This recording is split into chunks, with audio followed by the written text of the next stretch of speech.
मध्य प्रदेश के जबलपुर समेत 11 जिलों में मंगलवार को भारी बारिश का अलर्ट है। यहां अगले 24 घंटे में 4.5 इंच तक पानी गिर सकता है।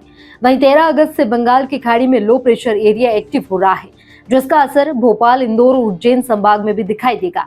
मंगलवार सुबह दमोह और महर में भारी बारिश हुई। भोपाल में बादल छाए हैं। मौसम विभाग ने छतरपुर, सतना, पन्ना, रीवा, महर, दमोह, कटनी, जबलपुर, सिवनी, मंडला और बालाघाट में भारी बारिश होने की संभावना जताई है।